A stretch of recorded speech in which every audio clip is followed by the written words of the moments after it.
இங்கு வருகை தந்திருக்கும் பத்திரிகை தொலைக்காட்சி ஊடக நண்பர்களுக்கு என்னுடைய பணிவார்ந்த வணக்கம். ஃபஸ்ட்டு நன்றி வந்து இந்த படத்தில் நான் நடிக்கிறதுக்கு முதல் காரணம் வந்து டைரக்டர் அன்பழகன். அவர் தான் வந்து கஜேந்திரனை இன்ட்ரடியூஸ் பண்ணார்.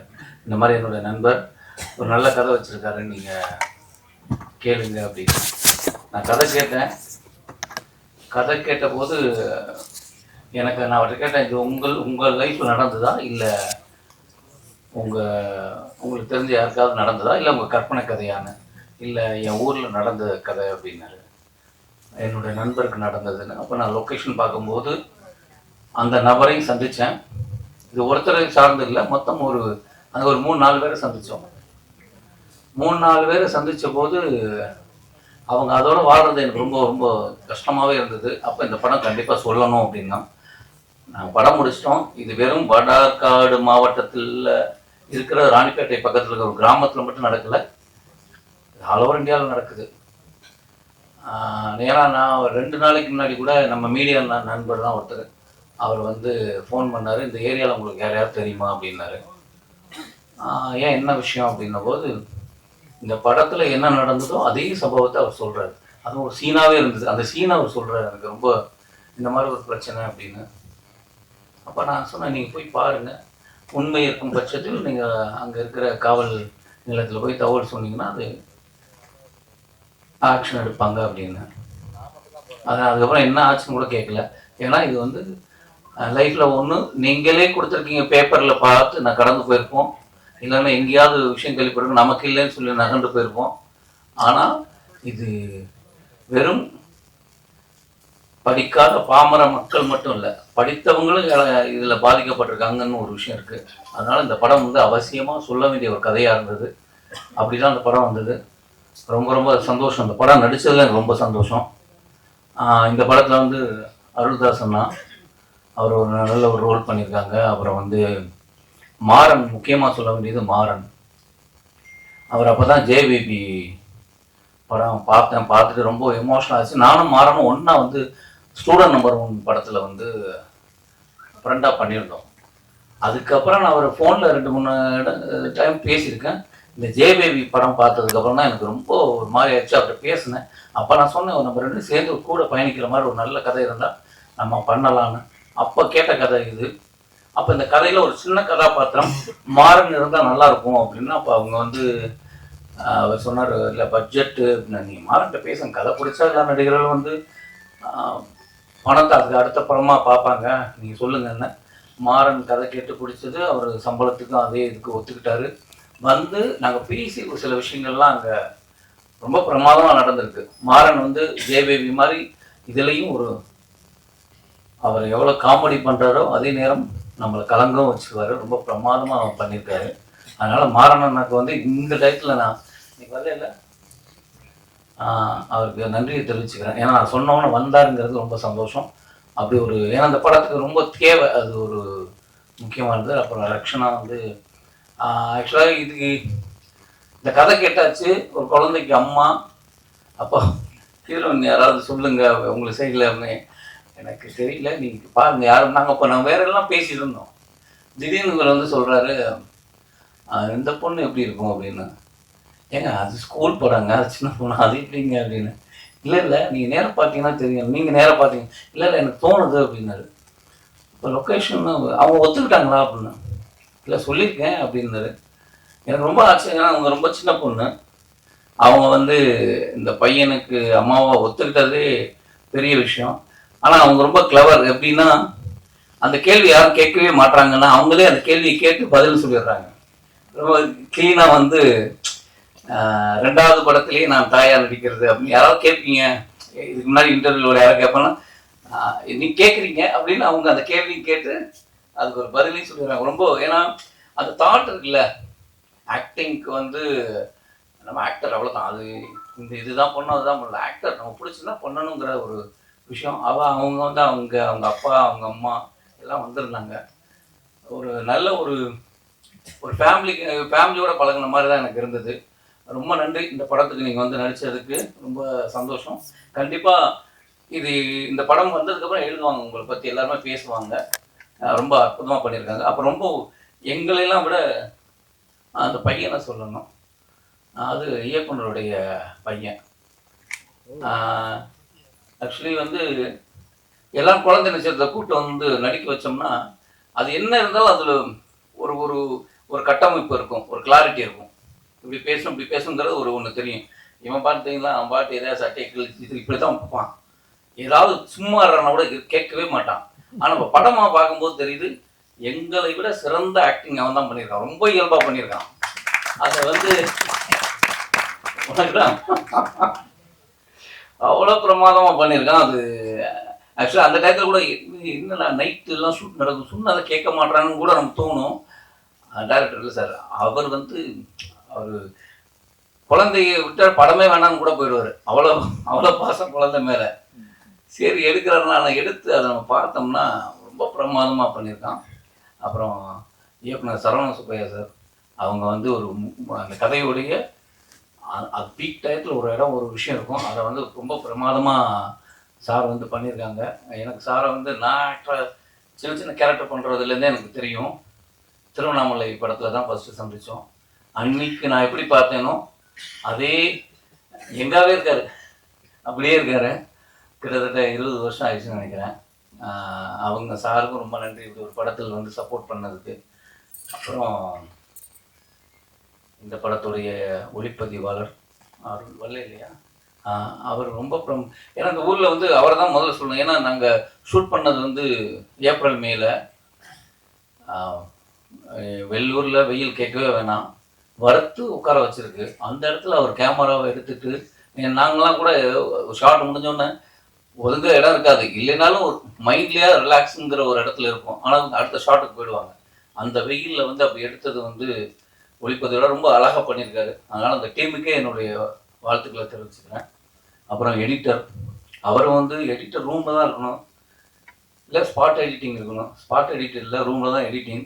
ஆனாலும் அவர் வந்து டெய்லி ஷூட்டில் வந்து உட்காந்துருவார். ஷார்ட் அப்படி கேமரா பக்கத்தில் வந்து என்ன தேவை இருக்குது எல்லாத்தையும் வந்து டிஸ்கஸ் பண்ணுவார். அதனால் ஈஸியாக முடிஞ்சு படம் முடிஞ்சு ஆக்சுவலாக ஷூட் முடிஞ்சு கிளம்பும்போது காப்பி ரெடி, எடிட்டிங் முடிச்சிட்டாரு. அவ்வளோ ஸ்பீடாக ரொம்ப அழகாக பண்ணார்.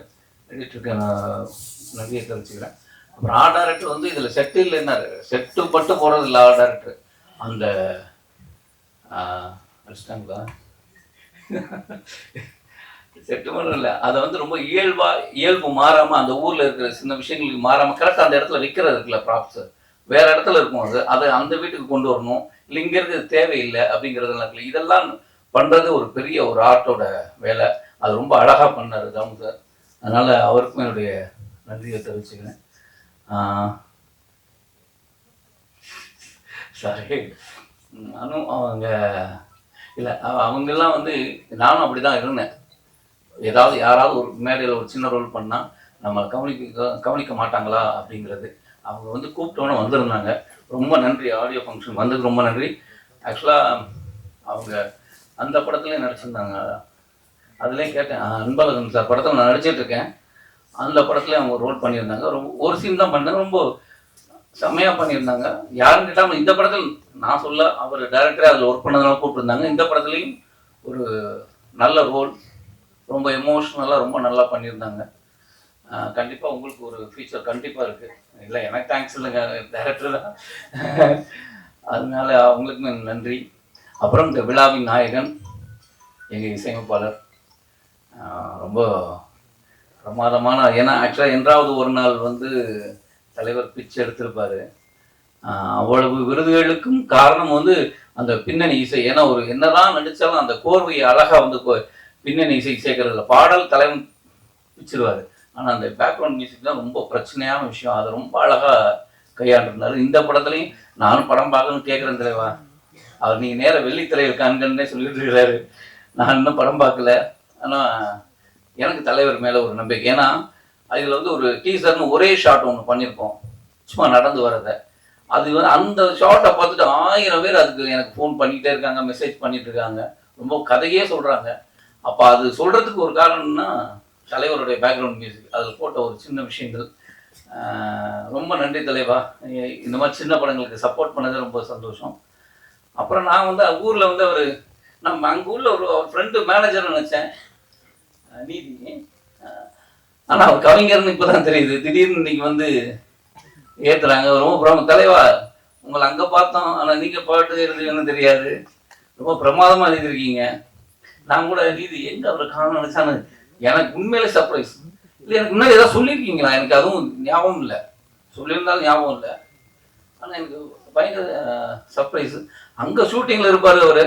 ஸோ ஊருக்காரன்னு நினச்சேன். இங்கே வந்து அவர் அங்கேருந்து பாடல் எழுத ஆரம்பிச்சேன் நினைக்கிறேன். ரொம்ப பிரமாதம். நன்றி கவிஞர் நீதிக்கு என்னுடைய நன்றியை தெரிவிச்சுக்கிறேன். வாழ்த்துக்கள்.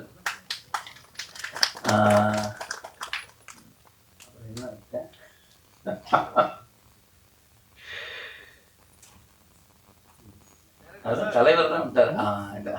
எங்க உங்களை விட்டுட்டாங்க. அவர் பக்கத்துல சொல்றாரு. அதான் அவரு வந்து ஓமையா சொல்றாரு, இந்த பேரை விட்டேன் டைரக்டர்ப்பா, டைரக்டர் என்ன சொல்றது அப்படின்னு. ரொம்ப அற்புதமான ஒரு கதை. அதை வந்து என்னன்னா, ஆக்சுவலி எனக்கு சில பண்ணும்போது எனக்கு நான் எந்த வசதியும் அந்த படத்துல வந்து கேட்கல, அவங்களும் இல்லைன்னு சொல்லலை, ஆனா நடந்துருச்சு. நான் வந்து இதெல்லாம் வசதியா இருக்கணும். ஏன்னா மாறன் வந்த அன்னைக்கு ஒன்று சொன்னாரு, இதெல்லாம் பழைய பிசியா அப்படின்னாரு. என்னங்க சொல்றேன், சினிமா எப்படி மாறிடுச்சு, இன்னும் 35 வருஷத்துக்கு பின்னாடி இருக்கீங்க. என்ன அப்படின்னா, ஒரு ஷூட்டிங் சொல்லிட்டு 4 பேர் இருப்போம், அங்கே வச்சு போயிட்டு இருக்கோம், எந்த வசதியுமே கிடையாது. நான் சொன்னேன், இந்த ஊரில் என்ன வசதிங்க கொண்டு வர போய் பாருங்க. இல்லை, இன்னைக்கு லொக்கேஷனே மாற்றிருக்கலாம், ஏன்னா கதை இந்த ஊரில் நடக்குது, அதான் இருக்கணும். ஐயோ, நாங்கள் எங்களுக்கு ஷார்ட் முடிஞ்சா ஒரு கயிற்றுக்கட்டில் போட்டு உட்காரணும். அது இப்போல்லாம் அப்படி இல்லை. அது வந்து நம்ம ரெஸ்ட் ரூம் போகணும்னா இங்கேருந்து பைக் எடுத்துகிட்டு எங்கேயாவது போகணும். ஏன்னா எங்கேயாவது ஓரமாக போகலாம் வச்சுங்கிறேன், அங்கே பார்க்குற ஒரு 10 பேர் அவர் நடிகர் இல்லை அப்படின்னு உட்காந்து நம்ம பக்கத்தில் நிற்போம். நம்ம பின்னாடியே போனால் பின்னாடியே வருவாங்க. அது ஒரு பிரச்சனை இருக்குது. சாப்பிட போகணும், இல்லை ஏதாவது வேணும்னா அந்த ஊரில் கிடைக்கிற 4 பொருள் தான், அதுதான் சாப்பாடு. அது 30 நாள் வந்து நீ எப்படி ஒத்துக்கிட்ட, ரொம்ப கஷ்டம் அப்படின்னா, நீ ஒத்துக்கிட்டதுனா நாங்களும் ஒத்துக்கிட்டோம், ஹீரோவே இப்படி தான் இருக்கிறாரு, நாங்கள் மட்டும் என்ன அப்படின்னு. இல்லை, ஒரு நல்ல கதைக்கு அப்போ நான் மட்டும் இல்லை, நம்மளை விட்டுருங்க, டெக்னீஷியன் வந்து அத்தனை பேரும் யூனிட்டே அங்கே தானே இருந்தது. அது உண்மையில ஆக்சுவலாக நான் தான் சொல்லுவேன், எல்லாரும் கிடைக்கிற ஒரு வாய்ப்பு, எல்லா வசதியும் இருந்துட்டு நம்ம ஒரு இடத்துல போய் அந்த ஒரு வாழ்க்கை வாழ்றது இல்லை. அதுவும் நடிகனுக்கு கிடைச்ச ஒரு வரப்பிரசாதம் நினைக்கிறேன். எனக்கு கிடைச்ச ஒரு வாழ்க்கை அது. ஒரு 25 நாள் வந்து ராணிப்பேட்டையில் அவங்க வாழ்க்கையாக வாழ்ந்தது. அப்படி ஒரு வாய்ப்பு கொடுத்த கஜேந்திரன் சாருக்கு நன்றி. இந்த படத்தில் வந்து அவர் இப்படி இருக்க மாதிரி தான் அப்படி இருப்பார். அயராவது உழைச்சிருக்காரு. நான் தான் சொன்னேன், என்னென்ன சில விஷயங்கள்லாம் ஏன் இதெல்லாம் தேவையை எடுக்கலான்னு. அவர் ஒரு பட்ஜெட் ஒன்று போட்டார் இந்த ப்ரொடியூசர்கிட்ட வந்து, ஏன்னா இது சின்ன பட்ஜெட்டு அப்படின்னு சொல்லி கூட்டிகிட்டு வந்து அதை வந்து என்னமோ அவர் பாக்கெட்லேருந்து எடுக்கிற மாதிரியே தான் உட்காந்து வேலை பார்த்தாரு. அதனால சில விஷயங்கள் வந்து இது போடாமேங்கும் போது அது மாட்டல. இல்லை சார், எனக்கு தெரியும் சார், இந்த கதைக்கு இது போதும், இந்த கதை இது சொல்லணும் அப்படிங்கிறத ரொம்ப தெளிவாக ஒரு கிராஃப் போட்டு படம் எடுத்திருக்காரு. கண்டிப்பாக இந்த படம் வந்து என் லைஃப்பில் என் வரிசையில் நல்ல படங்களில் இந்த படம் ஒன்றா இருக்கும். ஆனால் இது வந்து எனக்கு வியாபார ரீதியாக அது பெருசாக இருக்கணும். ஏன்னா இந்த அர்வர் பிரைவேட் லிமிடெட் வந்து இதுக்கு அடுத்து, ஏன்னா இந்த கம்பெனி வந்து எனக்கே 2-3 கதைகள் சொல்லியிருக்கு. எனக்கு இல்லை, இவங்கள்ட்ட 2-3 கதைகள் இந்த மாதிரி யதார்த்தமாக உண்மை சம்பவங்களை வச்சுருக்காங்க. அவங்கெல்லாம் அந்த படம் எடுக்கணும்னு ஆசைப்பட்றாங்க. அவங்களுக்கு இந்த படம் ஓடணும், அடுத்த படங்கள் நல்ல படங்களாக இருக்கும், ரொம்ப நல்ல கதைகளாக இருக்கும். அதனால இந்த படம் வந்து கண்டிப்பாக ஒரு பெரிய சக்ஸஸ் ஆகணும். அதுக்கு உங்களுடைய சப்போர்ட் தேவை. இப்படி ஒரு படத்தில் என்னை ஜாயின் பண்ணதுக்கு இந்த டீமுக்கு, இந்த தயாரிப்பாளர் எல்லாருக்கும் என்னுடைய நன்றியை தெரிவிச்சுக்கிறேன். தேங்க்யூ. நான் ரக்ஷனா. மருதம் என்னோட செகண்ட் படம். ரொம்ப ரொம்ப சந்தோஷமா இருக்கேன். கடவுளுக்கு ஒரு பெரிய நன்றி. என்னை சப்போர்ட் பண்ண என்னோட ஃபேமிலி அண்ட் ஃப்ரெண்ட்ஸுக்கு ரொம்ப ரொம்ப நன்றி. என்னை தேடி என்னை நம்பி எனக்கு இந்த சான்ஸ் கொடுத்த கஜேந்திரன் சார், டைரக்டருக்கு sir, thank you so much for this opportunity. Sir first கதை சொல்லும்போது நான் வந்து ஆக்சுவலி எல்லாரும் கேட்குற ஒரு கேள்வி தான், எப்படி நீங்கள் ஒரு அம்மாவாக நடிக்கலாம் செகண்ட் படத்துலேயே வந்து. அதோட ஆன்சர் நான் அப்புறமா சொல்லிக்கிறேன். ஃபஸ்ட்டு நான் சார் பற்றி சொல்லணும். சார் வந்து SRMல ப்ரொஃபஸர்.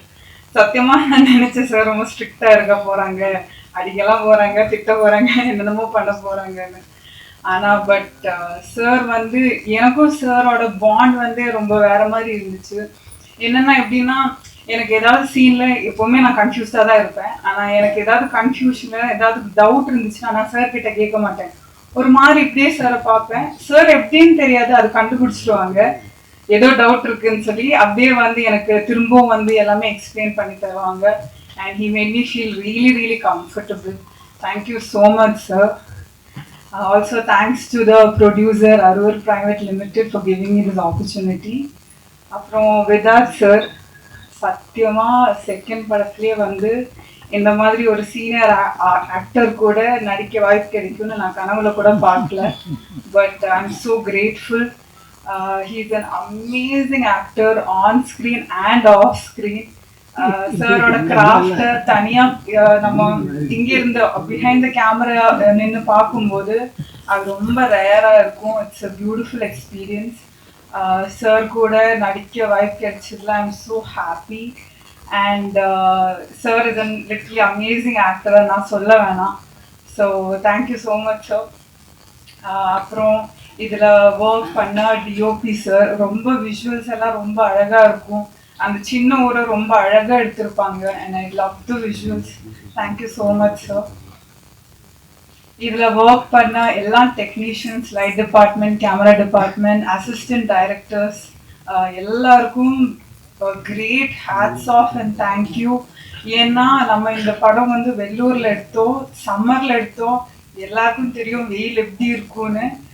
ஐயோ, அந்த வெயிலில் எல்லாரும் அவ்வளோ ஹார்ட் ஒர்க் பண்ணியிருக்காங்க. ஸோ அவங்க எல்லாம் இல்லைன்னா இந்த படம் கண்டிப்பாக இல்லை. So thank you so much to all of them.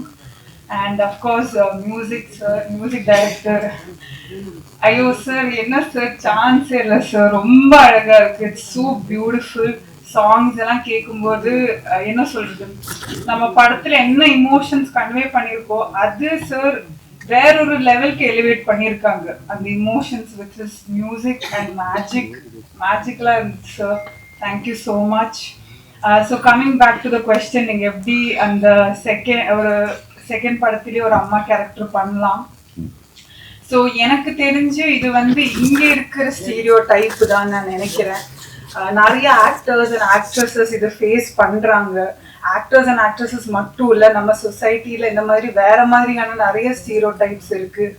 So இதெல்லாம் உடைச்சிட்டு வேற மாதிரி ஒன்று பண்ணணும்னு நினைக்கிற ஒரு ஆள் நான். ஸோ அதே மாதிரி சொல்லும்போது, அம்மான்னு சொல்லும்போது எல்லாருக்குமே ஒரு இமோஷன். ஸோ அப்படி வரும்போது நான்லாம் வந்து என்னோட அம்மா மட்டும்தான் பார்த்து வளர்ந்துருக்கேன். இந்த ஊர்ல இருக்கிறவங்க எப்படி அவங்க குழந்தைய பாத்துக்கிறாங்க, எப்படி டெய்லி பேசிக் ஆக்டிவிட்டிஸ் எல்லாம் பண்றாங்க, எதுவுமே எனக்கு தெரியாது. நான் வந்து சிட்டியில பிறந்து வாழ்ந்து இருக்கிற ஒரு பொண்ணு. ஸோ எனக்கு அது பெரிய ஒரு சேலஞ்சா இருந்துச்சு. எனக்கு மதர்ஹுட்னு சொல்ற அந்த பியூரான கான்செப்ட் வந்து இந்த வயசுல எக்ஸ்ப்ளோர் பண்ணணும்னு இருந்துச்சு ஆஸ் அன் ஆக்டர். எனக்கு அது பெரிய ஒரு வாய்ப்பு இல்லை. இந்த படத்துல எனக்கு அது பண்ண பர்ஃபார்மன்ஸும் இருந்துச்சு, ஸ்கோப்பும் இருந்துச்சு. அது மட்டும் இல்ல, ஸ்டோரி ரொம்ப அழகா இருந்துச்சு. And I wanted to be a part of this film. And Marutham ஒரு சின்ன விஷயம் ரொம்ப பியூட்டிஃபுல்லி, ரொம்ப சினிமேட்டிக்லி அண்ட் கமர்ஷியலி எடுத்திருக்காங்க. And I'm so grateful to be a part of this film. கண்டிப்பா எல்லாரும் அக்டோபர் 10th தியேட்டர்ல வந்து பார்க்கணும். எங்களை எல்லாரும் சப்போர்ட் பண்ணணும். தேங்க்யூ, நன்றி. அனைவருக்கும் வணக்கம். மருதம், எனக்கு இந்த படத்தில் எப்படி நான் உள்ள வந்தேன்னா, கஜேந்திரன் சார் தான். ஆமாம், ஒரு 8-10 வருஷத்துக்கு திடீர்னு ஒரு 8-10 வருஷத்துக்கு முன்னாடி ஒரு கால் வந்துச்சு. சார், நான் கஜேந்திரன் பேசுகிறேன் சார், இன்ஷூட் முடிச்சிருக்கேன். அது மாதிரி வந்து ஜெயம் ராஜா சாட்டை அன்பாளரோட பேட்ச்சு, நான் ஒரு ஷார்ட் ஃபிலிம் பண்ணுறேன், அதில் நீங்கள் பண்ணித்தரோன்னு கேட்டார். இந்த வாழைச்சாலை அப்போ நான் போய் பண்ணி கொடுத்தேன். அன்னைக்கு ஏற்பட்ட ஒரு நட்பு. அதுவும் வந்து ஒரு சின்ன பட்ஜெட்டில் பண்ணாங்க, எல்லாம் ஃப்ரெண்ட்ஸாக சேர்ந்து பண்ணாங்க இன்ஷூட்டு குரூப்பெல்லாம். அதுக்கப்புறம் ஒரு கேப்புக்கு அப்புறம் இந்த படம் அதே மாதிரி சார் மாதிரி வந்து ஒரு சின்ன பட்ஜெட் படம் பண்ணுறேன் சார் அப்படின்னு சொல்லிட்டு உதாத் சார் தான் ஹீரோ பண்ணுறாங்க அப்படின்னு கேட்டாங்க. நான் எதுவுமே மறுக்கலை, உடனே போய் பண்ணி கொடுத்துட்டேன். ஏன்னா ஒரு திரைப்பட இயக்குனர் ஆகணும்னு ஒரு நீண்ட கனவோட ஒரு பயணிக்கிற, சினிமா விட்டு வேற எங்கேயும் போகாமல் தொடர்ந்து ஒரு ஒரு இலக்கியோட பயணிக்கிற இந்த மாதிரி ஒரு போராட்ட குணமுள்ள ஒரு இயக்குநர்களுக்கு வந்து நான் எப்பயுமே முதல் காரம் கொடுப்பேன். அந்த மாதிரி தான் கஜேந்திரன் அவர்களுக்கும் நான் இந்த படம் பண்ணோம். எல்லாருமே அப்படி தான் நினைக்கிறேன். பொதுவாக வந்து இந்த மாதிரி ஒரு நேட்டிவிட்டி ஃபிலிம் அப்படின்னு பார்த்தீங்கன்னா நிறைய தென் மாவட்டங்கள் வந்து தான் வரும். இப்போ மதுரை, தேனி, பொள்ளாச்சி, அந்த மாதிரி. பட்டு இந்த பக்கம் வட தமிழகத்திலேருந்து வர்ற கதைகள் ரொம்ப குறைவு. இவர் வந்து ஆற்காடு மாவட்டம், அந்த ஏரியாவில் உள்ள ஒரு கல்ச்சர், ஒரு ஒரு விவசாயியோட கதை.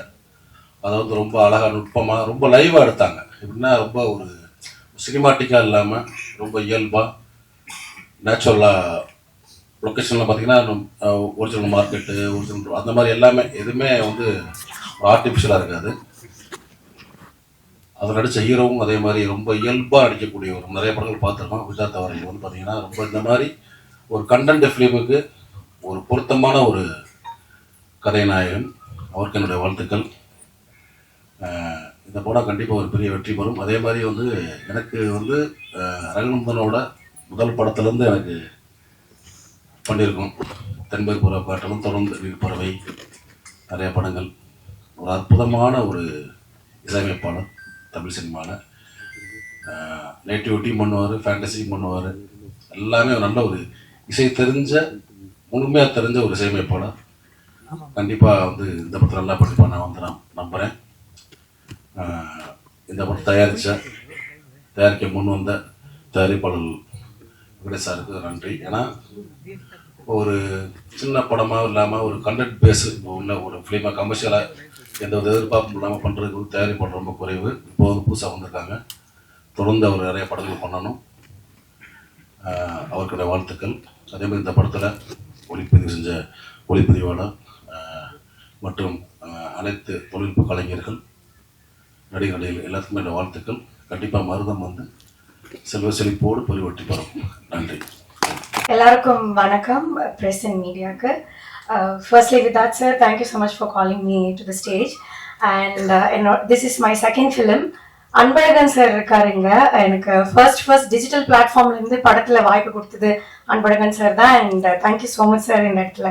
அண்ட் கஜேந்திரன் சார் ஃப்ரம் அந்த படத்துலேருந்து என்னை செகண்ட் ஃபிலிம்க்கு ஆப்ட் பண்ணதுக்கு ட்ரெய்லரில் பார்த்துருப்பீங்க, ஒரு சின்ன ரோல் பண்ணியிருக்கேன். So very much happy to be a part of this film.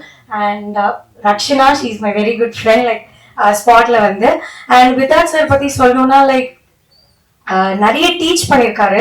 ஒரு சின்ன ரோல் பண்ணாலுமே அவரோட காம்பினேஷன் இருந்த சீன்ஸ் எல்லாமே வந்து எனக்கு இம்ப்ரோவைசேஷனாக இருக்கட்டும் ரொம்பவே. அண்ட் செகண்ட் ஃபிலிமில் இவ்வளோ பெரிய ஆர்டிஸ்டோட ஸ்க்ரீன் ஷேர் பண்ணுறது வந்து நான் ரொம்ப ப்ரௌடாக ஃபீல் பண்ணுறேன். So thank you so much. கண்டிப்பாக எல்லாருமே October 10th தியேட்டரில் வந்து பார்க்கணும்னு சொல்லி கேட்டுக்கிறேன். தேங்க்யூ. ப்ரெஸ் மீடியா பீப்புளுக்கு என்னுடைய வணக்கம். First of all, I don't like to stole unnecessarily your times. நான் என்ன நினச்சேன்னா அந்த விஷயங்களை வந்து விது கிளியராக பேசிட்டாரு. So I like to speech few words about director Gajendran. he is a DFT student. என்னுடைய ஃபர்ஸ்ட் ஃபிலிம் வந்து சிட்டிசன் படம் உங்களுக்குலாம் தெரிஞ்சிருக்கு. அந்த பீரியடில் வந்து ஏஷியாவில் ஃபர்ஸ்ட் டைம் வந்து 435 அப்படின்னு ஒரு கேமரா வச்சு நாங்கள் ஷூட் பண்ணோம் ஒரு படம். அதில் நிறைய பேர் கூட ஒர்க் பண்ணாங்க. ப்ராப்பராக ப்ரொஃபஷனலாக ஒர்க் பண்ணவங்க 7 பேர். அதில் 7வது அசிஸ்டண்ட் தான் அவர் கஜேந்திரன். அந்த படத்தில் ஒர்க் பண்ணார். நக்மா வச்சு கிண்டியில் ஒரு சீன் எடுத்துகிட்டு இருக்கோம். அந்த சமயத்தில் அவருக்கு வந்து சிவியர் ஸ்டமக் பெயின் ஆகி டிசென்ட் மாதிரி ஆகி ஹாஸ்பிட்டல் அட்மிட் ஆகி அதுக்கப்புறம் கண்டினியூஸாக ஒரு ஹாஸ்பிட்டலைஸ்டு அவரால் பண்ண முடியல. அதுக்கப்புறம் கண்டினியூ பண்ணல. அதுக்கப்புறம் நான் வந்து கிட்டத்தட்ட ஒரு ஆஃப்டர் 20 years எனக்கு வந்து கால் பண்ணி, சார் நான் SRMல இப்போ விஷுவல் கம்யூனிகேஷனில் ஹெட் ஆஃப் த டிபார்ட்மெண்ட்டாக இருக்கேன் அப்படின்னு சொல்லி தன்னை மறுபடியும் ரீஇன்ட்ரடியூஸ் பண்ணிக்கிட்டாரு. So nice guy. சினிமா அப்படிங்கிற ஒன்று இல்லை அப்படின்னா ஃபிட்னஸ் ஆஃப் சர்வைவில் எவ்வளோ கஷ்டம் அப்படிங்கிறது வந்து எல்லாருக்குமே தெரியும். இப்போ எனக்கு கண்ணுக்கு தெரிகிறது RS கார்த்திக், தேவராஜன் அந்த மாதிரி ஒருத்தவங்க 2 பேர். இவங்களுக்கு வந்து ப்ரொஃபஷனல் பர்சனாக கூட ஆக்டிங் அப்படிங்கிறதும் ஒரு ஹாபியாக இருக்குது. அந்த மாதிரி எல்லாருக்குமே அமையறது இல்லை. ஈவன் தோ டைரக்டர்ஸுங்களுக்கு கூட இந்த படம், இந்த கதை, இது பேசக்கூடிய ஒரு விஷயம், இந்த சம்பவம், இது எல்லாமே வந்து ஒரு 2009 நான் ஒரு ஃபிலிம் பண்ணேன், மகான் கணக்குன்னு. எந்த ஒரு எதிர்பார்ப்பு இல்லாம அவன் அஸ்டன் தான், ஒரு கேரக்டர் நீங்க பண்ணும் சார் ஒரு ரோல் அப்படின்னா. இந்த படத்துல கூட நான் இந்த ஒரு ஷாட் கூட போடாதன்னு நான் சொன்னேன், இதை போடாத, இந்த கேரக்டர் இருக்கிறதே தெரியக்கூடாது யாருக்கும் அப்படின்னு. அது விதார்த் ரொம்ப நாசுக்கா சொல்லியிருக்காரு. ஆஸ் யூஷுவல் இவ்வளவு போலீஸ் ட்ரெஸ் போடலையே, ஒரே கல்பரேட் தான். பட் என்ன அப்படின்னா, அந்த கார்பரேட் பீப்புள்ஸ் இன்னைக்கு நம்ம வந்து நேர்மையா நடக்கணும்னு நினைச்சா கூட எப்படி எல்லாம் இன்ஜெக்ட் பண்ணுவாங்க அப்படிங்கிறத சொல்லக்கூடிய ஒரு அற்புதமான விஷயத்த கையில் எடுத்திருக்காரு. இந்த படம் வந்து கிட்டத்தட்ட ஒரு அடித்தட்டு மக்களுடைய, அந்த வறுமை கோட்டிலிருந்து வெளில வர முயற்சி செய்யற மக்களுடைய வாழ்வியலை பத்தி தான் பேசியிருக்கு. சமீபத்தில் தண்டகாரண்யம், மலை சார்ந்த மக்கள், ஆல்ரெடி மேடம் சொன்ன மாதிரி இது வந்து இந்த மருதம் அப்படிங்கிறது வந்து அந்த நிலம் சார்ந்த சில விஷயங்களை பேசியிருக்கு, ரொம்ப நல்லா பேசியிருக்கு. நெக்ஸ்ட் வந்து mister music director Raghunandan sir. Sir உங்களுடைய டேலண்ட்டுக்கான ஒரு ஹைட்டை வந்து இன்னும் சினிமா உங்களுக்கு கொடுக்கல அப்படின்னு நான் மனசார ஃபீல் பண்றேன். பட் அது வந்து உங்களுக்கு சீக்கிரம் நெருங்கி வரும். ஏன்னா இந்த படம் டிபெண்ட் பண்ற சாங்ஸ் எல்லாமே ஒரு கிட்டத்தட்ட நேட்டிவிட்டி போக், நம்ம அதை தாண்டி போக முடியாது. அதுக்கு ஒரு ஸ்கேல் இருக்கு, அந்த ஸ்கேலுக்குள்ள அவர் டிராவல் பண்ணியிருக்காரு. அது எடுத்த ஷார்ட்ஸ்க்கு வந்து ஒரு சாங் கம்போஸ் பண்றது அப்படிங்கிறது வந்து ஒரு சேலஞ்சிங்கான விஷயம். சம்டைம்ஸ் அது பெருசா கிளிக் ஆயிருக்கு. பாரதிராஜா சார் படத்துக்குலாம் பெருசா கிளிக் ஆயிருக்கு. தம்பி கஜேந்திரன் வந்து ரொம்ப டேலண்டான ஒருத்தர் அப்படின்னு சொன்னான். பட் அந்த ஹெட் ஆஃப் த டிபார்ட்மெண்ட்டா அவர் ஒர்க் பண்ற காலேஜ் வந்து SRM காலேஜ். எங்க நம்ம பெப்சிக்கும் சரி, எங்க யூனியனுக்கும் சரி, டைரக்டர் யூனியனுக்கும் சரி, இப்போ SRMல நிறைய காலேஜ் சீட்ஸ் எல்லாம் வந்து ஹெல்ப் பண்ணிருக்காங்க கஷ்டப்படுறவங்களுக்கு. அதனால அந்த இன்ஸ்டிடியூஷனுக்கு முதல்ல நன்றி. நெக்ஸ்ட் அவங்களுடைய டீன் வந்திருக்காரு சார் வந்து அவங்களுக்கு ஒரு பெரிய உதவி செஞ்சிருக்காரு. என்னன்னா, தன்னுடைய மாணவன் ஒரு படம் எடுக்கிறான், இந்த மாணவன் இங்க ஹெட் ஆஃப் த டிபார்ட்மெண்டா இருக்கான்னு சொல்லி இந்த படத்தினுடைய ஒரு 40 to 60% ஆஃப் போஸ்ட் ப்ரொடக்ஷன்ஸ் வந்து அங்க ஸ்டூடெண்ட்ஸ்க்கு கிளாஸ் எடுக்கிறதுக்காக உள்ள அதை பயன்படுத்த சொல்லி, ஸோ கிளாஸ் ஆரம்பிக்கிறதுக்கு மார்னிங் ஒரு 6 o'clock அசம்பிள் ஆகி டப்பிங்லாம் முடிப்போம். ஸோ அந்த மாதிரி எவ்வளவு எக்கனாமிக்கா ஒரு படத்தை வந்து ஷூட் பண்ண முடியுமோ அப்படி ஷூட் பண்ணியிருக்காரு. ஆனால் அது ஃப்ரேம்ல எங்கேயுமே தெரியாது. ஈச் அண்ட் எவ்ரி ஃப்ரேம் வந்து ரொம்ப ரிச்சா இருக்கும். நெக்ஸ்ட் ரக்ஷனா மேம், நான் இங்க வந்து திரௌபதி 2ல அவங்களை பார்த்ததே நான் வந்து ரீகலெக்ட் பண்றேன். என்னால அவங்கள இது பண்ண முடியல, ரெகக்னைஸ் பண்ண முடியல. She is a very good actor, she got a good future, not only for எதிர்காலம், ஆல்ரெடி நல்ல ஃபியூச்சர் இருக்கு. அதனால அதுக்கான ஒரு படங்கள் கண்டிப்பா உங்களுக்கு அமையும். விதார்த்தை பத்தி நான் எதுவும் சொல்ல வேண்டிய விஷயம் இல்லை. Is highly talented, not artist, technician. Vidharth வந்து அங்க என்ன சாப்பிட்டாருங்கிறது எனக்கு மட்டும் தான் தெரியும். ஏன்னா அந்த வில்லேஜ் வந்து அவ்வளோ ட்ரை வில்லேஜ், எல்லாரும் ஒண்ணு மறந்துட்டாங்க, அக்னி நட்சத்திரம் அடிச்சிட்டு இருக்கு வேலூர்ல, சுத்தி மவுண்டைன் அந்த இடம். உங்களுக்கு யோசிச்சு பாருங்க எப்படி இருக்கணும். ஒரு நாங்க பரவாயில்ல மேன், உமன் வந்து அங்க வந்து அந்த 30 நாள் அங்க கழிச்சிருக்காங்கன்னா அவங்க எவ்வளவு கஷ்டப்பட்டிருக்கணும். விதார்த் வந்து நொங்கு தான் சாப்பிட்டாரு, வேற எதுவுமே சாப்பிடல. நான் பார்த்துட்டே இருப்பேன், வெறும் ஃபுட்டு வந்து நொங்கு தான், இந்த தோலை உரிச்சு நொங்கு மட்டும் சாப்பிடுவார். நான் வந்து மோர் சாப்பிடுவோம். இப்படிதான் அங்க வந்து ஒர்க் பண்ணோம். பட் இந்த கஷ்டங்கள் எதுவுமே வந்து மாறன் அருமையா ஒர்க் பண்ணாரு. அருள்தாஸ் அவர் என்னுடைய ஏபிசி படத்துல வந்து எனக்கு கேமராமேனை கூட ஒர்க் பண்ணியிருக்காரு. சரி, இந்த மாதிரி சின்ன கேரக்டர், சின்ன காஸ்டிங்ஸ்லாம் கூட நல்லா பண்ணியிருக்காங்க. மேடம் உங்களுடைய போர்ஷன் நல்லா இருக்கு மேடம். சின்ன கேரக்டர் கூட கடுகு சிறுத்தாலும் கார போகாது, ரொம்ப ஒரு வேல்யூபிளான கேரக்டர் தான் கஜேந்திரன் உங்களுக்கு கொடுத்துருக்காரு. இந்த படத்துல கான்ட்ரிபியூட் பண்ண எடிட்டர் அங்கேயே நான் பார்த்தேன், ரொம்ப கஷ்டப்பட்டாங்க. கிடைச்ச அவைலபிள் லைட்டிங்ஸ், அவைலபிள் லொகேஷன்ஸ், வீடு, ஃப்ரெண்டு வீடு, அவருடைய சன்னு, அவங்க ஃபேமிலி பீப்புள்ஸ், அந்த வில்லேஜில் இருக்கவங்க, இவங்களே வந்து ஜூனியர் ஆர்டிஸ்ட் மாதிரி அதில் ஒர்க் பண்ணாங்க. பாவம் அவங்களுக்குலாம் தேர் நாட் ப்ரொஃபஷனல்ஸ். ஸோ அவங்க எப்படி கைட் பண்றதுன்றதே ரொம்ப கஷ்டமான ஒரு விஷயம். அதை வச்சு எவ்வளவு ரிச்சா ஃப்ரேம்லாம் எடுக்க முடியுமோ அவ்வளோ எடுத்தார். கோர்ட்டு சீன்லாம் ரொம்ப நல்லா வந்திருக்கு. அந்த கோர்ட்டு சீன்லாம் அநேகமா வந்து நல்லா பேசப்படும். ப்ரெஸ் பீப்புளான உங்களால வந்து கண்டிப்பா அந்த விஷயங்கள் வந்து வரவேற்கப்படும். ஏன்னா நீங்க வழக்கமா பார்த்துட்டு இருக்க சினிமாலேருந்து ஒரு மாறுபட்ட ஒரு கண்ணோட்டத்தையும் கோணத்தையும் இந்த படம் உங்களுக்கு கொடுக்கும் அப்படிங்கிற ஒரு நம்பிக்கை எனக்கு இருக்கு. இந்த இனிய மதிய பொழுதுல நீங்க வந்து எல்லாரும் வந்து இவ்வளவு நேரம் வெயிட் பண்ணி இந்த படத்துக்காக சப்போர்ட் பண்ண தயாரா இருக்கீங்கன்றதை நான் முழுமையா நம்புறேன். சப்போர்ட் பண்ணுங்க கேட்டுக்கிறேன். யாரையாவது விட்டு இருந்தாங்கன்னா தயவுசெய்து அதை மன்னிக்கணும். உங்க எல்லாருக்கும் என்னுடைய நன்றிகள். ப்ரொடியூசர் சார், அடுத்து நீங்க நல்ல படங்கள் நிறைய பண்ணுவீங்க. Gajendran, wish you all the success. Thank you everyone. நம்ம நிறைய விஷயம் கற்றுக்க முடியும். ஒரு கதை, நான் அவரோட எடிட்டிங்கில் சொல்லியிருக்கேன், ஒரு கதையை எப்படி வந்து கன்ஸ்ட்ரக்ட் பண்ணுறது அப்படிங்கிறத ரைட்டிங்கில் டிஸ்கஸ் பண்ணுவோம். டிஸ்கஷன் ரூமில் கதை டிஸ்கஸ் பண்ணுவோம். அதை வந்து அதை நான் எடிட்டிங்லேயே வேலை பார்த்துருக்கேன் அவரோட. அப்போ எடிட்டிங்கில் எப்படி மாற்றுறாரு அப்படிங்கிறது நான் கற்றுக்கிட்டேன் அவரோட. ஸோ மோகன் சாருக்கு, டைரக்டர் மோகன் ராஜா, 2 பேத்துக்குமே கண்டிப்பாக நன்றி சொல்லணும். அதுக்கப்புறம் டைரக்டர் பொம்மனோட பாஸ்கரோட வேலை பார்த்தேன். அதாவது நாட்கள் மோஸ்ட் எலிஜிபிள் பேச்சுலராக வேலை பார்த்தேன். ஸோ பாஸ்கராலேயும் வர முடியல, ராஜாவும் வந்து பாம்பேல இருந்து 2 பேரும் வர முடியல. கண்டிப்பாக அவங்க 2 பேருக்கு நான் நன்றி சொல்கிறேன். அப்புறம் அன்பழகனோட இப்போ பண்ணிட்டு இருக்கிற அன்பழகனோட படம் பேர் சொல்லுமா இப்போ லான்னு ஒரு படம் பண்ணிட்டுருக்காரு. அந்த படத்தில் நான் ரைட்டிங்லேயும் ஷூட்டிங்கில் ஒர்க் பண்ணேன். அப்போ தான் எனக்கு சார் பழக்கம்னாரு. ஸோ அப்போது கதையை முடிச்சுட்டு அன்பழகன் தான் கேட்டேன், அந்த கதைக்கு சார் சரியாக இருப்பார், எனக்கு கொஞ்சம் சொல்லுவார் அப்படின்னு. அப்புறம் ஒரே ஃபோன் தான் அன்பழகன் பண்ணாப்புல. பண்ண உடனே சார் கதை கேட்க ஒத்துக்கிட்டாரு. ஸோ அப்படியாக விதார்த் சார் கதைக்குள்ளே வந்தார். எங்களுக்கு வந்ததுக்கப்புறமா கதையில் நான் என்னென்ன பெர்ஃபார்மன்ஸ் என்னென்ன கேரக்டரைசேஷன் பண்ணி வச்சனோ அந்த சின்ன சின்ன மைன்யூட்டான விஷயங்கள்லாம் எனக்கு பர்ஃபெக்டாக பண்ணி கொடுத்தாரு. சில வசதிகள் எங்களால் செஞ்சு கொடுக்க முடியாமல் போயிடுச்சு. ஸோ அதுக்கும் சார் உங்களுக்கு நன்றி சார். அப்புறம் என்னுடைய ப்ரொடக்ஷன் கம்பெனி நான் கண்டிப்பாக சொல்லி ஆகணும். கிட்டத்தட்ட ஒரு 5-6 வருஷமாக நானும் ப்ரொடியூசரும் எங்கள் ஊருக்கார் அவர் கதை பண்ணிட்டோம். கதை பண்ணுறதுலேயும் சில விஷயங்கள் அவர் எனக்கு உதவி பண்ணார். கதை பண்ணி முடிச்சிட்டோம். கதை பண்ணி படமாக்கலான்னு ட்ரை பண்ணிட்டு இருக்கிறப்போ எனக்கு பல வகையில் சப்போர்ட் பண்ணார். பிஃபோர் ஷூட்டிங்கும் சரி, ஆஃப்டர் ஷூட்டிங்கும் சரி, ஷூட்டிங் டைம்லையும் சரி, ஒவ்வொரு சின்ன சின்ன விஷயங்களையும் வந்து நான் என்ன கேட்டாலும் எனக்கு பண்ணி கொடுத்தாரு. பட்ஜெட் கம்மியாக இருந்தாலுமே எனக்கு ஒரு ஃப்ரீடம் கொடுத்தது பெரிய விஷயம். ஸோ அந்த வகையில் அருள் பிரைவேட் லிமிடெட் கண்டிப்பாக அந்த கம்பெனி நன்றி சொல்கிறேன்.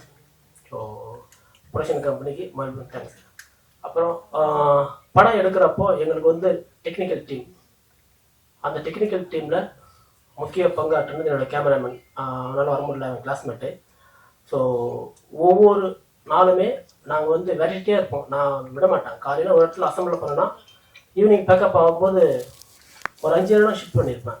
ஸோ அந்த வேகத்துக்கு எனக்கு ஈடு கொடுத்தது என் கேமராமேனு. அவனுக்கு நன்றி சொல்கிறேன். அப்புறம் எனக்கு செகண்ட் யூனிட் கேமராமேன் ஒர்க் பண்ண ரிச்சர்ட் வந்திருக்காரு. ரிச்சர்ட் ஃப்ராங்க்லின் அவருக்கு கண்டிப்பாக நான் நன்றி சொல்லணும். எஸ்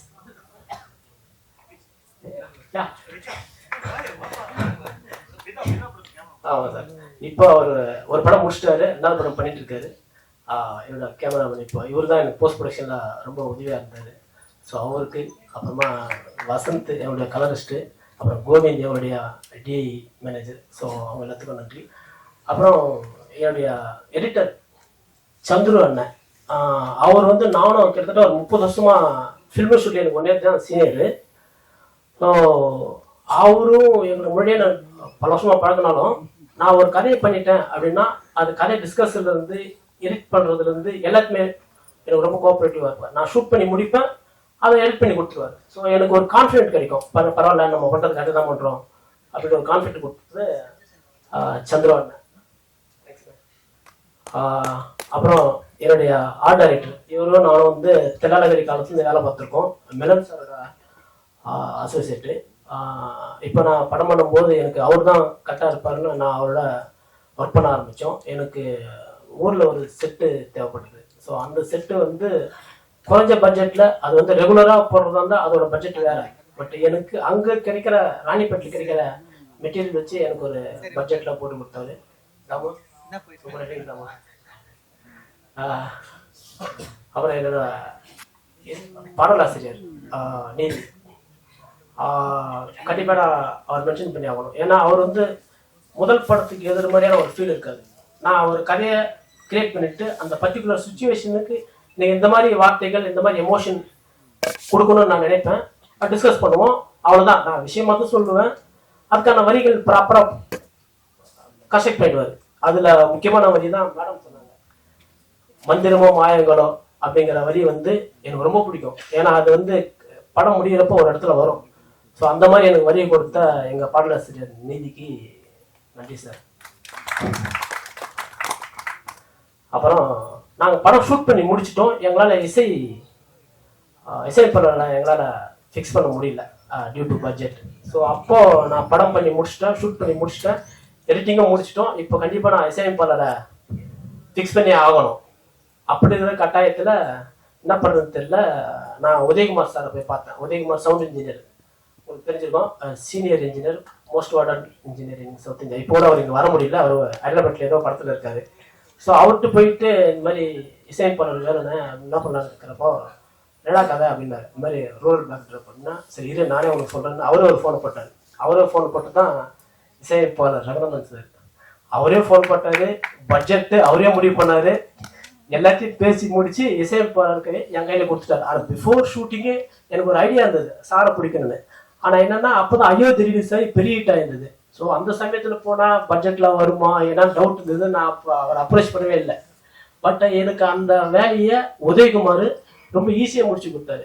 ஸோ இந்த படத்துக்கு உதயகுமார் வந்து சவுண்ட் இன்ஜினியரிங் பண்ணியிருக்காரு. அவருக்கு கண்டிப்பாக தேங்க்ஸு. அதுக்கப்புறம் டப்பிங் பண்ண என்னுடைய டப்பிங் இன்ஜினியர் பன்னி வந்திருக்காப்புல, பன்னிக்கும் ரொம்ப நன்றி. இசையமைப்பாளர் வந்து நான் கதையை பண்ணி முடிச்சுட்டேன். கதையை பண்ணி முடிச்சுட்டு ஃபுட்டேஜ் கொண்டு போய் கொடுத்துட்டேன். நான் அவர்கிட்ட எதுவும் சொல்ல, கதை சொல்ல எதுவும் சொல்ல, நீங்களே படத்தை பாருங்கன்னு கொடுத்துட்டேன். அவர் படத்தை பார்த்துட்டு எந்த இடத்துல நான் என்ன உணர்வை என்ஹான்ஸ் பண்ணணும்னு நினைச்சனோ அந்த விஷயத்த அவரா புரிஞ்சுக்கிட்டு அவரு ஒரு பேக்ரவுண்ட் ஸ்கோர் போட்டாரு. ஒவ்வொரு நாளும் நான் வந்து எஸ்ஆர்எம்ல 4 மணிக்கு மேலே வேலையை முடிச்சுட்டு நேராக ஸ்டுடியோக்கு போவேன், வாங்கன்னுவாரு. பேக்ரவுண்ட் ஸ்கோர் ஒரு ரீல் பை ரீலாக காட்டுவார். நான் என்ன எதிர்பார்க்குறனோ அந்த எமோஷனை ஸ்ட்ராங்காக நான் நினைச்சதை விட அதிகமாக என்ஹான்ஸ் பண்ணி கொடுத்தாரு சார். ரொம்ப நன்றி சார். அப்புறம் பாடல்கள், ஒவ்வொரு பாடல்களும் ஒவ்வொரு எமோஷனை கொடுக்கணும் அப்படின்னு நான் அவர்கிட்ட சொல்லியிருந்தேன். பொதுவாக என்ன மாதிரி புது இயக்குநர்களுக்கு வந்து நம்ம நினைச்ச மாதிரி டியூன் அமையலைன்னா அவங்ககிட்ட கேட்கறதுக்கு சின்னதாக ஒரு ஹெசிடேஷன் இருக்கும். அந்த ஹெசிடேஷனை வந்து எனக்கு முதல் மீட்டிங்லேயே காலி பண்ணிட்டார். உங்களுக்கு என்ன வேணாலும் கேளுங்க, நான் கொடுக்க தயாராக இருக்கேன், நீங்கள் ஹெசிடேட் பண்ணாதீங்க. ஏன்னா அவர் கிட்டத்தட்ட 25-30 படம் பண்ணிட்டாரு, நான் முதல்ல படம் பண்ணிட்டேன். பட் அந்த எந்த ஒரு பேரியரும் அவர் வச்சுக்கல. நாம் என்ன கேட்குறோமோ அதை எனக்கு பண்ணி கொடுத்தார் சார். உங்களை மாதிரி இசையமைப்பாளர் எல்லாருக்கும் கிடைப்பாங்களான்னு தெரியல. நன்றி சார். அடுத்தடுத்த படங்களுக்கும் நிச்சயமா தேங்க்யூ சார். அப்புறம் என்னோட டைரக்ஷன் டீம் வந்து நான் விரட்டிகிட்டே இருப்பேன். ஏன்னா டைம் இருக்காது, பட்ஜெட் இருக்காது. தினமும் நான் 4 சீன் போட்டிருப்பேன் ஒரே நாளில்.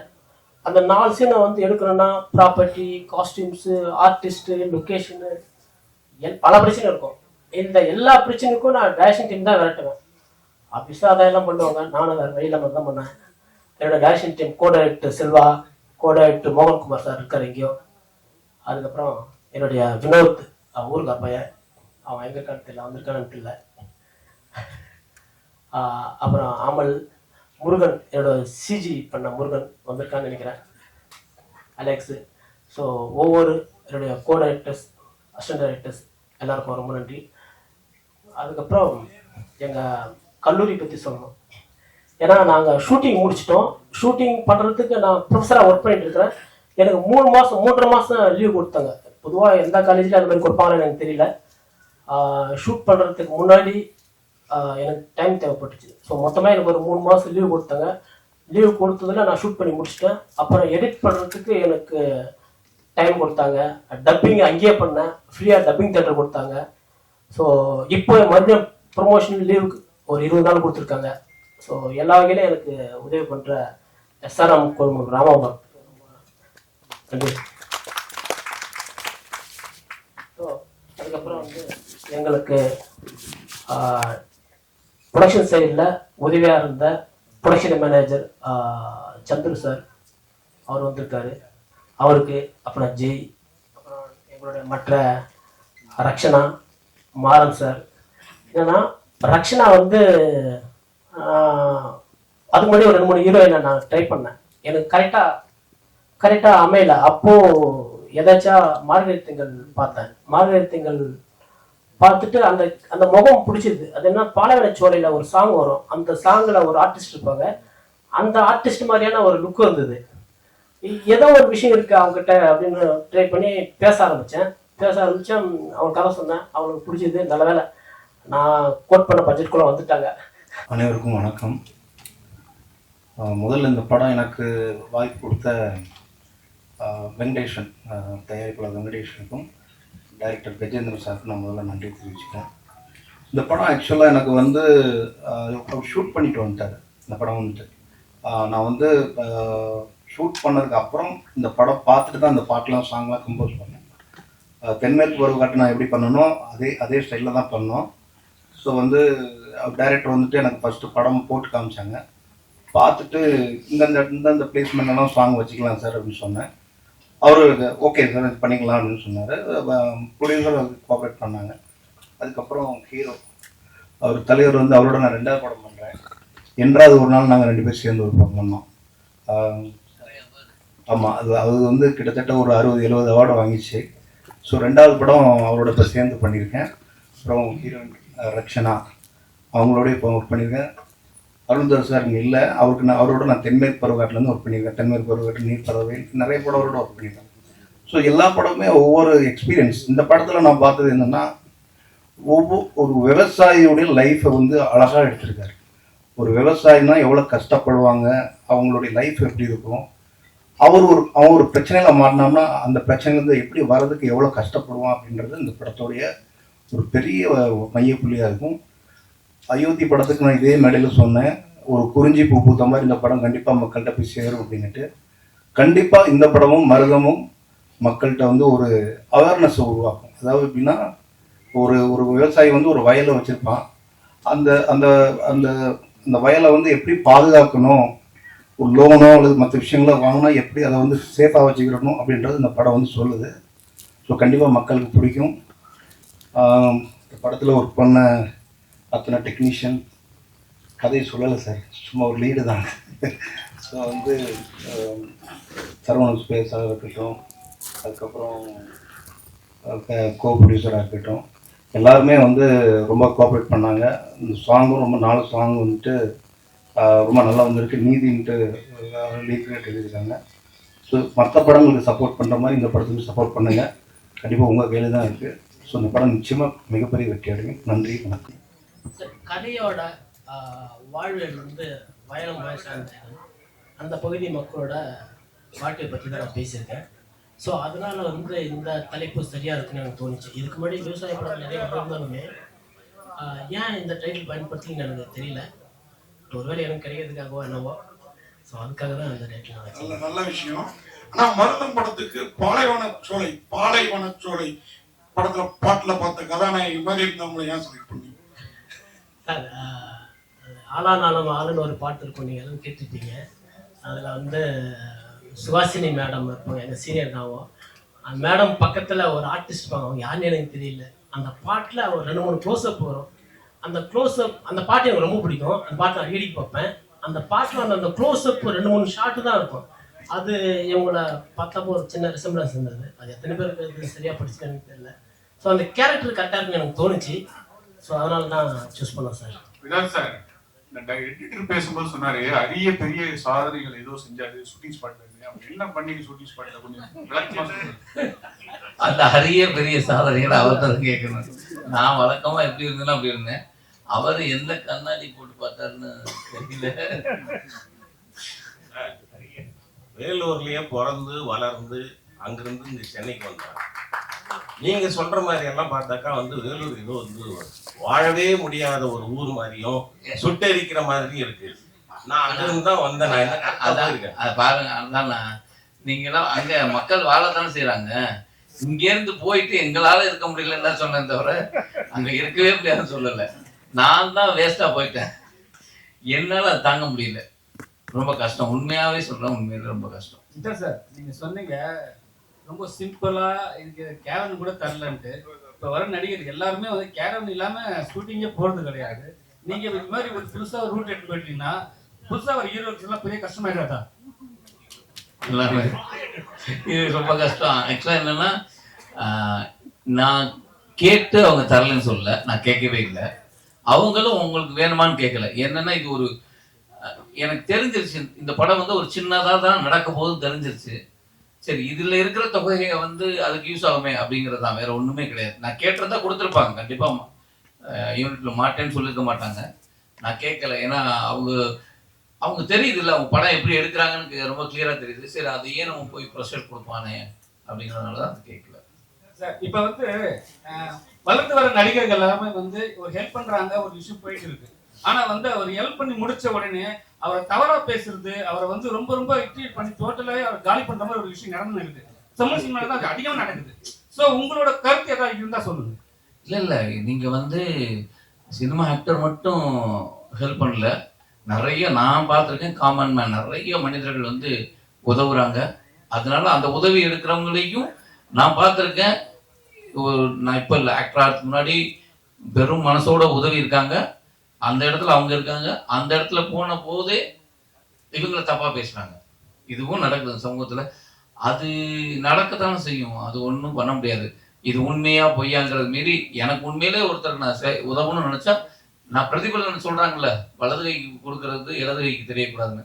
அப்போ கொடுக்கறதுல இருந்து அவங்க சொன்னாங்கன்னா இது பண்ணாங்க, அதை விட்டுருங்க, நம்ம செய்கிறபடி செஞ்சுட்டு போவோம். ஆம்புலன்ஸ் வந்து டொனேஷன் பண்ணா கூட அந்த ஆம்புலன்ஸுக்கே ஒரு பெரிய விஷயத்த வந்து போர்ட்ரேட் பண்ணி தப்பான ஒரு நல்ல ஒரு நல்ல ஆளுன்னு நம்ம சொல்றோம். ஃபர்ஸ்ட் அதெல்லாம் சொல்லியிருந்தோம். இப்போ வந்து தவறாவும் அவரை வந்து காட்டுறதுனால என்ன பிரயோஜனம்? பதில் தெரியலண்ணா. சார் ஹீரோயின் பேசும்போது சொன்னாங்க சீனியர் நடிகர். நீங்க ஏதோ ஒரு பிளாக் அண்ட் ஒயிட் காலத்துல இருந்து போய் பேசுறது. அதுதான் சொல்றேன் நான். இல்ல நான் அப்பயே சொல்லிட்டேன் சார்ட்ட, என்ன எப்படியே அனுப்பிச்சிருங்க, ரெடியா தான் இருக்கு அப்படின்னு. ஐயோ இப்ப பாருங்க வந்துட்டாங்க. வயசுல சொல்லலாம், நீங்க வயசுலயும் சொல்லலாம். வயசுல சொல்லல, எனக்கு வந்து நான் இதுதான் என்னோட செகண்ட் படம். ஆனா சார் வந்து இவ்வளோ எக்ஸ்பீரியன்ஸ்னாலதான் சீனியர்னு சொல்லுவோம். அவ்வளவுதான். வயசுல சொல்ல, வயசுல என்ன ஒரு 30 தான் இருக்கு.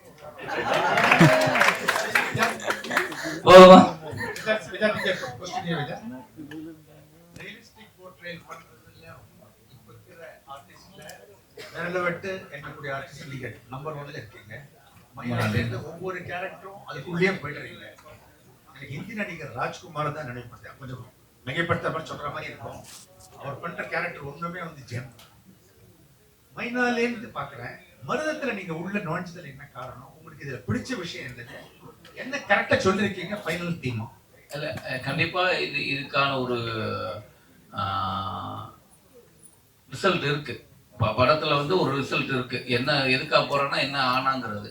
ஆனா அதை தாண்டி என்ன அப்படின்னா, இந்த கதையை நான் ஒத்துக்கிட்டது காரணம், நான் இதுக்கு முன்னாடி எனக்கு விவசாயம் நல்லா இருக்கு, ஆனா நான் விவசாயம் பண்ணதில்லை. பண்றாங்க, நான் எனக்கு நிலம் இருக்கு, விவசாயிகளை பார்த்துருக்கேன். அப்புறம் பேப்பர்ல படிக்கிறேன், விவசாய கஷ்டம் அந்த கஷ்டம் இப்படின்னு பார்த்துருக்கேன். ஆனா இவங்க ஒரு கஷ்டத்தை சொல்றாங்க, அது எனக்கு புதுசா இருந்தது. நேரடியா நான் அந்த நபர்களை சந்திச்சேன். அது சந்திச்ச போது எனக்கு சொல்லணுங்கிறது, இந்த படத்தை நம்ம இருக்கணுங்கிறது ஆவல் வந்தது. அது எனக்கு உண்மையிலே எனக்கு பெயினான இருந்தது. சார் ஒரு 100 ரூபா வாங்கிட்டு அந்த 100 ரூபா திருப்பி வரலைங்கிறத அழுது நானே அழுதுருக்கேன். அப்படி இருக்கையில் இப்படியான தொகையை இழந்த ஒருத்தனுடைய வழி இருக்கு இல்லையா, அது ரொம்ப பெரிய வழி.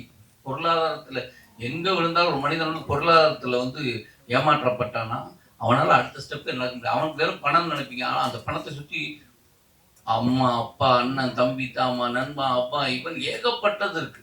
அந்த ஆமா அது அந்த பிரச்சனை இருந்தது, அதை சொல்லணும்னு எனக்கு தோணுச்சு. சார் இந்த தமிழ்நாடு முழுவதும் இன்னைக்கு விவசாய நிலங்கள் வந்து பாதிக்கப்பட்டு இருக்கு. அது எந்த அளவுக்கு உங்க படத்துல வந்து எடுத்து சொல்லியிருக்கீங்க. இன்னைக்கு வந்து அதே சமயம் நீங்க வந்து கடன் வந்து பேங்க் தான் வந்து அதிகமா வந்து கடன் வந்து விவசாயிகளுக்கு வந்து கொடுத்துக்கிட்டு இருக்காங்க. அந்த கடனை வந்து விவசாயிகளால கட்ட முடியலன்னா அவங்க அதே கவர்மெண்ட் பேங்க்ல உள்ளவங்க தான் வந்து அவங்களை வந்து அதிகமா வந்து கையகப்படுத்துறாங்க. இதை எப்படி நீங்க சொல்லிடுறீங்க படத்துல? ஆக்சுவலாக வந்து படத்தில் சொல்லப்பட்டிருக்கிற கருத்து வந்து கான்ஃப்ளிக்ட், போர் கான்ஃப்ளிக்ட் வந்து வேற ஒரு விஷயம். பட் நான் விவசாயம் அந்த நிலம் சார்ந்த விஷயங்கள் வந்து அதிகமாக பேசலை. ஸோ ஒரு இடத்த நம்ம அடமானமாக வச்சு லோன் வாங்குகிறோம் அப்படின்றப்போ, லோன் இப்போது தொடக்க வேளாண்மை கூட்டுறவு கடன் சங்கம்னு இப்போ இருக்கும். பொதுவாக எல்லாருக்கும் நம்ம தமிழோட ஃபுல்லாக ஒவ்வொரு பஞ்சாயத்துக்கும் இருக்கும். அங்கே நம்மளுக்கு வந்து அரசாங்கம் வட்டி இல்லாத பயிர் கடன் கொடுக்குது. கண்டிப்பாக எல்லாரும் புரிஞ்சிருக்கோம். நானும் ஊரில் விவசாயம் பண்ணிட்டுருக்கேன். நானும் வந்து லோன் வாங்கியிருக்கேன். ஒரு 6 மாதம் நம்ம நெற்பயிர் வச்சோம்னா ஒரு ஏக்கருக்கு 25,000 தராங்க. 6 மாதத்துக்குள்ள நம்ம வட்டி இல்லாமல் திருப்பி செலுத்திடணும். கரும்பாக இருந்தால் 50,000 தராங்க ஒரு ஏக்கருக்கு. ஸோ இது வந்து ஒவ்வொரு விவசாயிக்குமே கொடுக்கப்படுறது. நானும் வாங்கியிருக்கேன், நானும் கொடுத்துருக்கேன். இப்போது இது எந்த பிரச்சனையும் இருக்காது. ஏன்னா 6 மாதத்துக்கு அப்புறம் நெல் அறுத்துருவோம், கமிட்டியில் கொண்டு போய் நெல்லை போட்டுருவோம், காசு வரும், நம்ம செட்டில்மெண்ட் பண்ணிடுவோம். ஏன்னா வட்டி கிடையாது. ஸோ இது வந்து கவர்மெண்ட்டு சப்போர்ட் பண்ணுது. அந்த விஷயத்தை பற்றிலாம் நான் இதில் பேசலை. இதில் ஒரு ஸ்கேம் பற்றி பேசியிருக்கோம். ஸோ அது வந்து ஒரு கோர் கான்ஃப்ளிக்ட்டு, அது இங்கே சொல்ல முடியல. ஸோ இது சம்மந்தமாக இல்லை, அது வேறு. டேரக்டர் சார், எங்கள் படம் சிம்பிள், நீங்களும் சிம்பிள், கூட நடிச்சவங்க எல்லாருமே சிம்பிள்ன்றீங்க. அது எல்லாம் ஓகே. அது மருதம் படத்தோட டைட்டில் கூட ஏன் சிம்பிள்? ஏன்னா அது ஃபாண்ட் வந்து பார்த்தீங்கன்னா நமக்கு தெரியும், ஒரு படத்தோட ஃபாண்ட் என்ன எப்படி வைக்கிறவங்களோ அந்த ஃபாண்ட்டில் தான் படமே போகும். ஏன் இவ்வளோ சிம்பிளான ஃபாண்ட்டு? நீங்க சொன்ன மாதிரி தான், இது சாதாரண ஒரு கதை, இதில் எந்த ஒரு கிமிக்ஸோ அதெல்லாம் எது படத்தோட இந்த டிசைன் விஷயத்துல நான் எதுவும் தலையிடல சார். என்னுடைய கோட எடிட்டர் செல்வம் இங்க இருக்காரு, அவரும் டிசைனர் தான் ஃபுல்லா அதை ஹேண்டில் பண்ணாங்க. எனக்கு என்னன்னா டைம் இல்லை அதை டிசைன் பார்த்து லாக் பண்றதுக்கெல்லாம். தம்பிக்கிட்ட சொல்லிட்டேன், நீயே பார்த்துட்டு பண்ணிட்டேன். அவங்க ஃபைனல் பண்ணி அதோட எப்பான்னு போனால் எப்போ வந்து டெட் எண்ட் இருக்கோ, இதுக்கு மேலே வந்து நம்ம வந்து டைம் கொடுக்கவே முடியாத சமயத்தில் என் கண்ணிலே காட்டுவான். அப்போ எனக்கு கரெக்ஷன் சொல்கிறதுக்கு நேரம் இருக்காது. வேறு வழி இல்லாமல் அப்ரூவ் பண்ண வேண்டிய கட்டாயத்துக்கு வந்துட்டேன். வேற ஒன்றும் இல்லை சார். இதான் சார், இந்த விவசாயத்தை பற்றி நிறைய படம் வருது. விஜய் சார் கூட கத்தின்னு எடுத்தாரு. விவசாயிகளுடைய கஷ்டங்கள் பற்றிலாம் நிறைய ஹீரோக்கள் படங்கள் வரைக்கும் எம்ஜிஆர் கூட நடிச்சிருக்காரு. அதனால வந்து அரசாங்கம் மாறுதா, பேங்க்காரங்க மாறுதாங்களா, இல்லை கந்துவட்டிக்காரங்க மாறுதாங்களா, விவசாயிகளுடைய வாழ்க்கை மாறுதா, ஏதாவது ஒரு மாற்றம் இருக்கா அந்த மாதிரி படங்கள்? ஒன்றும் இல்லைண்ணா, இந்த இதுதான் அந்த பின் நம்பர் சொல்லு, 14 நம்பர் காலத்திற்கு 14 நம்பர் இருக்குது, அதை சொல்லு இதை சொல்லு அப்படின்னு சொல்லி ஒரு ஃபோன் வருது. இது எல்லாருக்கும் விழிப்புணர்வு இருக்குது. ஆனால் எனக்கு சமீபத்தில் கூட அதே வாய்ஸ் எனக்கு ஃபோன் வந்துச்சு. நானே யூடியூப்பில் கேட்டிருக்கிறேன், அதே வாய்ஸ் எனக்கு ஃபோன் வந்து, சார் பின்னாடி திரும்பி பாரு சார், சார் 22 நம்பர் இருக்கு சார், சார் 22 இருக்கா சார், 15 16 இருக்கும், 14 இருக்கும். இல்லையே அப்படின்னு அவனோட பேசினேன். ஒய்ஃபு சொல்கிறாங்க, ஃபோனை கட் பண்ணுங்க, ஏன் பேசுறேன், எனக்கு பேச ஜாலியாக இருக்குன்னு. அப்புறம் ஒரு கட்டத்தில் அவன் திட்டான், நான் திட்டேன். எதுக்கு நான் சொல்கிறேன்னா, இது நடந்து எனக்கு தெரிஞ்ச 2-3 வருஷமா 3-4 வருஷமா அது இருக்கு. ஆனால் 4 வருஷத்துல மக்களுக்கு பூரா விழிப்புணர்வு வந்திருந்தா அவன் ஃபோனே பண்ணியிருக்க மாட்டான். ஆனால் அவன் டெய்லி ஃபோன் பண்ணுறான்னா யாரோ ஒருத்தன் எங்கேயும் ஏமாந்துட்டு இருக்கத்தான் செய்யறான். இப்போ அதனால நம்ம வந்து சொல்லாமல் விட்டுருக்கோமா, நம்ம அதையே நம்ம ஷேர் பண்ணுறோம். நானே என் நண்பர்கள் சில விஷயங்கள் இப்போ அடிக்கடி இந்த பேங்க்ல வந்து இப்போ அதெல்லாம் இல்லை, மெசேஜை தொட்டா போதும் காசு போயிருங்களாம். அப்போ அந்த மாதிரி இருக்கிறதுனால நம்ம ஷேர் பண்ணுறோம். இதை வந்து தயவுசெய்து இந்த மாதிரி வந்தால் பார்க்காதீங்க. அது மாதிரி இது ஒரு விழிப்புணர்வு தான். இது ஒட்டுமொத்தம் மாறிடுமான்லாம் கிடையாது. இப்படி ஒரு ஒரு ஒரு பிரச்சனை நடந்தது, அடுத்த விஷயம் நம்ம அந்த விஷயத்துல கேர்ஃபுல்லாக இருக்கலாமேங்கிறது தான்.